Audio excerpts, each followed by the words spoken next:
Unsure of your dream? Study abroad destination? Clear your doubts. Videsh Consult. Call 9676502888. Namaste. Welcome to I Dream Inside Politics with Kavita.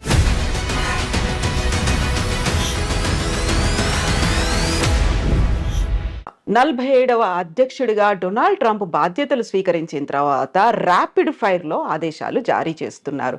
జన్మతహా వచ్చే పౌరసత్వాన్ని రద్దు చేశారు. విదేశాలకు చేసే సహాయాన్ని 90 రోజుల పాటు నిలుపు చేశారు.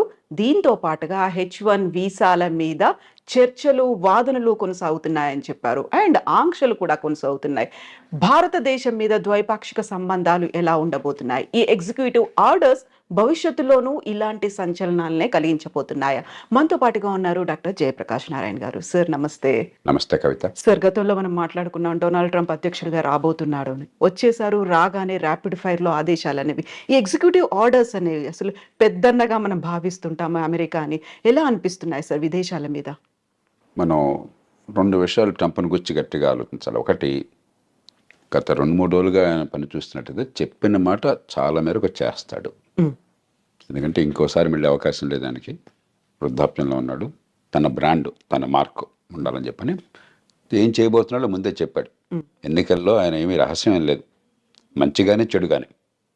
ఉదాహరణకి క్యాపిటల్ మీద, అమెరికన్ పార్లమెంట్ మీద దాడి చేసిన వాళ్ళు నిజంగా దేశద్రోహం కొడుకున్నట్లెక్క.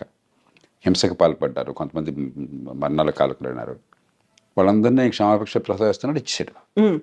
మంచిగానే చెడుగానే ఆయన చెప్పింది సీరియస్గా తీసుకుంటున్నాడు, స్ట్రాంగ్గా చెప్తాడు కూడా. రెండోది, ఇనాగరల్ స్పీచ్లో ఆయన ఒక మనిషిని ఉదహరించాడు. ఆయన విలియం మెకిన్లీ అని, అమెరికా రాష్ట్రపతిగా 1897 నుంచి 2001 దాకా ఉన్నాడు ఆయన. 2001లో సెప్టెంబర్లో ఆయన చంపేశారు. ఈ హత్యకు గురైన రాష్ట్రపతుల్లో ఆయన ఒకడు. ఆయన తర్వాత థియోడోర్ రూజ్వెల్ట్ వచ్చాడు. మెకిన్లీ ఆయన్ని ప్రస్తావించాడు. మెకిన్లీ రెండుకి ప్రధానంగా పేరున్నవాడు. ఒకటి, టారిఫ్లు, ఇతర దేశాల నుంచి దిగుమతుల్ని తగ్గించడం, దాని మీద ఈ టారిఫ్లు పెట్టడం. రెండు, దేశ విస్తరణ కాంక్ష.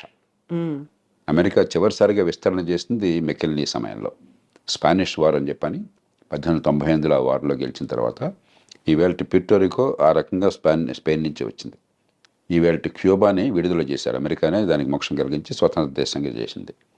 అట్లాగే ఆయన కాలంలోనే ఈ హవాయి రాష్ట్రం అది అమెరికాలో కలిపేసుకున్నారు. ఫిలిప్పీన్స్ స్పానిష్ వార్లో స్పానిష్ కాలనీ, అది అమెరికా చేతుల్లోకి వచ్చిన తర్వాత స్వతంత్ర దేశంగా అయింది. కాబట్టి ఆయన పనామా కెనాల్ని గురించి కానీ మరోదాన్ని గురించి కానీ మాట్లాడుతుంటే చాలా సీరియస్గా తీసుకోవాలి. ఎందుకంటే ఆ మెకిన్లీ ప్రభావం ఏమైందని ఆయన స్పష్టంగా చెప్తున్నాడు. మూడోది, ట్రంప్లో ఏమిటంటే ట్రాన్సాక్షనల్ మ్యాన్. పెద్ద సిద్ధాంతాలు అలాంటివి ఏమి పెద్దగా ఉండవు ఆయనకి. ఆ సందర్భాన్ని బట్టి ఏది లాభం అనుకుంటే తన దేశానికి, తాను నమ్మిన లక్ష్యాలకి, దానికి ఆయన సిద్ధం. అప్పటికప్పుడు నిర్ణయాలు. డీల్ మేకింగ్ ఆయన ఎప్పుడు కూడా గర్వంగా చెప్తుంటాడు, నేను డీల్స్ బాగా చేస్తాను, ఒప్పందం చేసుకుంటాను, వాడికి కావాల్సింది ఇస్తాను, నాకు కావాల్సింది తీసుకుంటానని చెప్పని. కాబట్టి ఉడుపుగా ఆయనతో ఫైట్ చేయాలి. అంతే తప్ప సిద్ధాంతం ప్రకారం ట్రంప్తో ఫైట్ చేస్తే సిద్ధాంతం ఆయనకు లేనప్పుడు ఉపయోగం లేదు.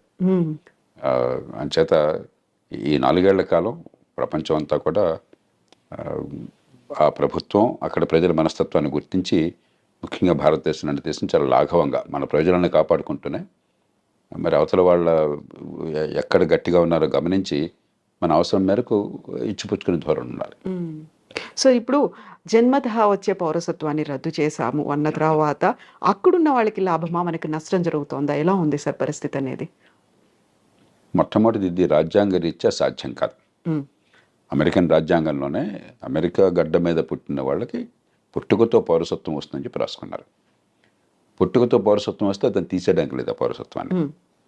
రెండోది, పుట్టుకతో పౌరసత్వం ఉన్న వాళ్ళకి కొన్ని పదవులకు అర్హులు. ఉదాహరణకు అమెరికన్ రాష్ట్రపతి, ఉపరాష్ట్రపతి లాంటి వాళ్ళు పుట్టుకతో పౌరసత్వం ఉన్న వాళ్ళు మాత్రమే అర్హులు. మిగతా పౌరులు, ఇతర దేశాల నుంచి పోయిన వాళ్ళు పౌరులుగా ఉంటే అర్హులు కాదు. అలా పెట్టుకున్నారు వాళ్ళు. కాబట్టి అది సాధ్యం కాదు. కానీ ఆయన ఎందుకు చేశాడంటే ఆయన 2 కారణాలుగా, ఒక బలమైన సంకేతాన్ని ఇవ్వాలి, అక్రమ వలసదారులకి వ్యతిరేకము, నేను ఇంకా క్షమించను అని చెప్పడానికి. రెండోది, ఇది ఖచ్చితంగా సుప్రీంకోర్టు దాకా పోతుంది. అమెరికాలో తుమ్మిన దగ్గర సుప్రీంకోర్టు దాకా వెళుతుంది. ఎందుకంటే అది లిటిగేటివ్ సొసైటీ. ప్రతిదానికి ఒక కోర్టుల వివాదాలు, దావాలు, ఆ దేశ సాంప్రదాయంలో భాగం అది, ఆ దేశం జన్యువుల్లో భాగం అది. సుప్రీంకోర్టుకి వెళుతుంది. 199 సక్రమంగా ఆ దేశంలోకి చట్టబద్ధంగా ప్రవేశించిన వాళ్ళు సంతానం కనుక అయినట్టయితే దాని పౌరసత్వాన్ని సుప్రీంకోర్టు కాదనలేదు. కానీ అక్రమంగా ప్రవేశించిన వాళ్ళైతే అన్డాక్యుమెంటెడ్ ఇమిగ్రెంట్స్ అంటాం, వాళ్ళకి ఇప్పుడు వాళ్ళ పిల్లలకి పుట్టుకతో పౌరసత్వం ఇవ్వవద్దన్న విషయంలో బహుశా సుప్రీంకోర్టు మరి ఇంకొక స్టాండ్ తీసుకోవచ్చు. కాబట్టి భారతీయ సంతతి వాళ్ళకి నేను అనుకోవటం, మన వాళ్ళు 195 భారతదేశం నుంచి వెళ్ళిన వాళ్ళు అమెరికాకి నైపుణ్యము విద్య ఉన్నవాళ్ళు, డాక్యుమెంటెడ్ ఇమిగ్రెంట్స్ అంటే ఈ వీసాలు వగేరా పొంది చట్టబద్ధంగా వెళ్ళిన వాళ్ళు. కాబట్టి వాళ్ళకి ఇబ్బంది ఉండకపోవచ్చు. కానీ అన్డాక్యుమెంటెడ్ ఇమిగ్రెంట్స్ పిల్లలకు మాత్రం ఆ పౌరసత్వం ఉంటుందా లేదని సుప్రీంకోర్టు చేతిలో ఆధారపడి ఉంటుంది. ఇక రాజ్యాంగాన్ని మార్చడం అమెరికాలో దాదాపు అసాధ్యం. అలా కాకుండా అమెరికాలో పుట్టుకతో పౌరసత్వం రాకుండా చేయాలి అని చెప్పని కనుక అన్నట్టయితే అమెరికాలో పార్లమెంట్లో 2 సభలు, senate, American house of representatives, దానిలో 3/2 మెజారిటీ కావాలి. 4/3 రాష్ట్రాలు ఆమోదించాలి. అమెరికాలో ఇది తల్లకిందులుగా తపస్సు చేసినా కూడా సాధ్యం కాదు. కాబట్టి కొంతమేరకు అంటే అక్రమంగా ఆ దేశంలోకి ప్రవేశించిన వాళ్ళ సంతానానికి పౌరసత్వం లేకుండా సుప్రీంకోర్టు ఏమన్నా కనుక రాజ్యాంగాన్ని ఆ రకంగా వాళ్ళు విశ్లేషించినట్టయితే అది సాధ్యం కావచ్చు. భారతీయ సంతతి వారికి ఇబ్బంది ఉండదు. కానీ భారతీయులు ఖచ్చితంగా అక్రమంగా చొరబడేవాళ్ళు కొంతమంది ప్రయత్నం చేస్తున్నారు. అదివరకు నాకు తెలియదు. ఈ మధ్య కొన్ని అంకెలు చెప్తున్నారు, 7,500 లక్షల మంది దాకా ఉన్నారని. అది దాన్ని మనం ప్రోత్సహించకూడదు.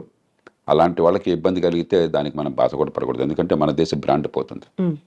ఇక్కడ చదువుకున్న వాళ్ళు, నైపుణ్యం ఉన్నవాళ్ళు పద్ధతి ప్రకారం వస్తున్నారు, ఆ దేశానికి మంచి చేస్తున్నారని చెప్పిన భావం ఒక బ్రాండ్ ఉన్నది.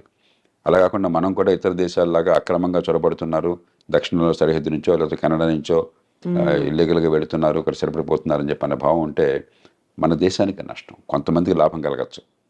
కాబట్టి దానికి మనం చింతించాల్సిన అవసరం లేదు. వాళ్ళ పట్ల కఠినంగా వ్యవహరించినట్టయితే అమెరికాలో దానికి మనం చింతించాల్సిన అవసరం లేదు. ఇప్పుడు కెనడా, మెక్సికో మీద దిగుమతి సుంకాలు విపరీతంగా పెంచారు. ఆల్మోస్ట్ 25% ఉన్నాయి అనుకున్నప్పుడే విదేశాలతో సత్సంబంధాలు ఎలా ఉంటాయి, ద్వైపాక్షిక ఒప్పందాలు ఎలా ఉంటాయి అనేది కూడా కీలకంగా అయింది కదా సార్.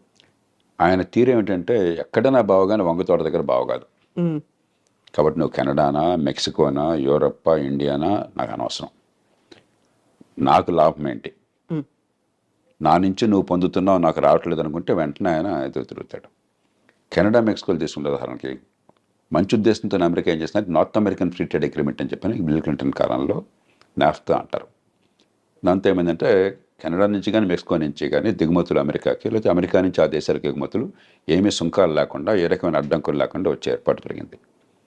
దాంతో ఏమైంది, అమెరికాలో కొంచెం ఖర్చు ఎక్కువ, తలసరి ఆదాయం ఎక్కువ కాబట్టి, లేబర్ కాస్ట్ చాలా ఎక్కువ కాబట్టి ఆ కాస్ట్ ఆఫ్ ప్రొడక్షన్ తగ్గించడం కోసం అమెరికన్ వ్యాపారవేత్తలు చాలామంది కెనడాలో పెద్ద ఎత్తున పరిశ్రమలు పెట్టారు. ఉత్పత్తి కెనడాలో జరుగుతుంది, ఆ కార్లు కానీ మిగతావి కానీ అమెరికాకు వెంటనే సరిహద్దే కదా, పక్క దేశమే కదా, అమెరికాకు వెంటనే వచ్చేస్తున్నాయి. అమెరికన్ వినియోగదారులకు లాభం జరుగుతుంది, కానీ అమెరికన్ ఉత్పత్తిదారులు నష్టపోతున్నారు. సమస్య వినియోగదారులకేమో చవకగా మంచి మన్నికల వస్తువులు కావాలి, ఉత్పత్తి చేసేవాడికి మనకు లేబర్ మార్కెట్లో ఉద్యోగాలు దొరకాలని చెప్పంటే మన దేశంలో ఉత్పత్తి జరగాలి. ఈ రెండింటికి మధ్య క్లాష్ ఉన్నది. ఇక్కడ ఏంటంటే ట్రంప్, ఆయన పార్టీ ఈ ఉత్పత్తిదారుల పక్షం వహించారు. మన దేశంలో మన వాళ్ళకి ఉద్యోగాలు రావాలి, వాళ్ళకేమిటి రావటం అని చెప్పన్నది. అలాగే అంతకంటే అమెరికాకి చాలా ఇబ్బంది కలిగించేది ఏంటంటే చైనా వాళ్ళు అర్థం చేసుకున్నారు, మన మీద ఆంక్షలు పెడతారు ఉన్న కొద్దికిని. ఎందుకంటే అదివరకు జపాన్ చాలా అమెరికా భావించేవాళ్ళు. రొనాల్డ్ రేగన్ కాలంలో జపాన్ అన్ని ఎగుమతి చేస్తుంది, మనం పెద్ద ఎగుమతి చేయలేకపోతున్నాం, వాళ్ళకి మన దేశం మొత్తం వాళ్ళ వశమైపోతుంది, మన డబ్బంతా వాళ్ళ చేతుల్లో చేరుతుందనే భావం బలంగా ఉండేది. ఇప్పుడు చైనా మీద అలాంటి భావం ఉన్నది. చైనాతో ట్రేడ్ సర్ప్లస్, చైనాకి $200-300 బిలియన్ ట్రేడ్ సర్ప్లస్ ఉంది అమెరికాతో. కాబట్టి డాలర్లన్నీ కొన్ని ట్రిలియన్ల డాలర్లు చైనాలో పోగొడుతున్నాయి. మరి మనం వదిలేస్తే పూర్వం జపాన్ వాళ్ళు అమెరికాలో పెద్ద కంపెనీలు కొన్నట్టుగా చైనా వాళ్ళు కూడా అమెరికా ఆర్థిక వ్యవస్థను సొంతం చేసుకుంటారు. కాబట్టి అది జరగకూడదు అని చెప్పని ఆంక్షలు పెడుతుంటే చైనా వాళ్ళు ఏం చేస్తున్నారు తెలివిగాను, మెక్సికోలో ఫ్యాక్టరీలు పెట్టారు. మెక్సికో సంతోషంగా ఆహ్వానిస్తుంది, ఏ దేశాన్ని విదేశీ పెట్టుబడులను ఆహ్వానిస్తుంది. మనం కూడా ఎవరైనా పెట్టుబడులు పెడతామంటే మనం సంతోషంగా రమ్మని చెప్పంటాం మన దేశంలోకి. కాబట్టి చైనా వస్తువులు చైనా నుంచి రాకుండా మెక్సికో నుంచి వస్తున్నాయి. ఈ 2 కారణాలుగా ఆయన గట్టిగా విరుచుపడుతున్నాడు. మూడో దానికి కోపం ఏమిటంటే దానికి కొంత ఆధారాలు కూడా ఉన్నాయి. అమెరికా ఇవాళ ప్రపంచంలో మాదక ద్రవ్యాలు ఈ డ్రగ్స్కి ప్రపంచ క్యాపిటల్ అయిపోయింది. డిమాండ్ అక్కడ విపరీతంగా ఉన్నది. కొన్ని కోట్ల రూపాయలు ఖర్చు పెట్టడానికి సిద్ధంగా ఉన్నారు అక్కడ జనం అవి కొనటం కోసం చెప్పని. మత్తుకి అలవాటు పడ్డ వాళ్ళు చాలామంది ఉన్నారు, బానిసలు అయిపోయినారు. అవన్నీ ఎక్కడి నుంచి వస్తున్నాయి? వాళ్ళకి సముద్రం నుంచి రావడం చాలా కష్టం, భూభాగం నుంచి మెక్సికో నుంచి వస్తున్నాయి. ఎప్పుడైతే దీనిలో కొన్ని కోట్ల డాలర్ల లాభం ఉన్నదో కార్టెల్స్, బలమైన సంఘటిత నేరస్తులు, గతంలో మాఫియాలు అనేవాళ్ళం. ఈ మాఫియాలు డ్రగ్ కార్టెల్స్ అంటాం. వాళ్ళు వందల బిలియన్ల డాలర్ల డబ్బులు చేసుకుంటున్నారు. అంత డబ్బులు ఉన్నాయి కాబట్టి విపరీతమైనటువంటి హింస, నేరాలు, మామూలు నేరాలు కాదు, ఎదురొస్తే వాడిని సఫా చేయటమే, అంత దారుణంగా ఉండదు. కాబట్టి వాళ్ళని అరికట్టాలని చెప్పన్నా కూడా దక్షిణ బార్డర్, ముఖ్యంగా మెక్సికో బార్డర్తో ఒకటి ఇమ్మిగ్రెంట్స్ రాకుండా ఆపాలి, రెండు ఇది డ్రగ్స్ రాకుండా ఆపాలి. అందుకనే ఆయన డ్రగ్ కార్టెల్స్ని టెర్రరిస్టులుగా ప్రకటించాడు. అప్పుడు అమెరికన్ చట్టం కింద చాలా అధికారాలు వస్తాయి రాష్ట్రపతికి. అవసరమైతే మెక్సికోలోకి తన సైన్యాన్ని పంపించి దాడులు చేసి వాళ్ళని చంపే హక్కు కూడా వస్తుంది అన్నమాట. అంచేత మెక్సికో విషయం ప్రత్యేకం.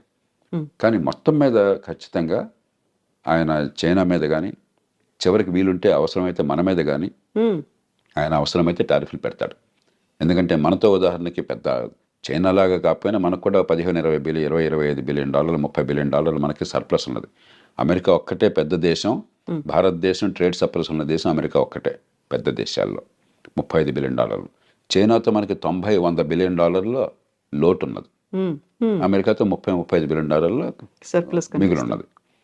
ఆయనకి ఎక్కడ ఏ దేశానికి తన దేశంతో వాణిజ్యంలో మిగులున్నా సరే ఆయనకి వెంటనే అక్కసు, వాడు వస్తువులు మన దగ్గర అమ్ముకుంటున్నాడు, మనం అమ్మలేకపోతున్నాం అని చెప్పని. హ్యార్లీ డేవిడ్సన్ ఒక కంపెనీ ఉంది. ట్రంప్ 2-3 సార్లు దాని గురించి ప్రస్తావించారు. ఈ మోటార్ సైకిల్ నడుపుతారు. అవి ఏమిటో నాకు తెలియదు కానీ కొంచెం ఈ కుర్రాళ్ళు కొందరు మోసపోతారు, చాలా ఖరీదైనటువంటివి. మన వాళ్ళు ఖరీదైన వస్తువులు మన దేశంలో లగ్జరీ ట్యాక్స్ చాలా ఎక్కువ పెడతాం.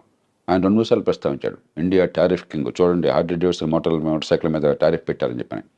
అలాంటి విషయాల్లో మనం కొంచెం సౌమ్యంగా, పెద్ద నష్టమే లేదు, ఆయనకి ఏదైతే గట్టిగా బుర్రలో ఉందో దాన్ని తగ్గించేసుకోవాలి.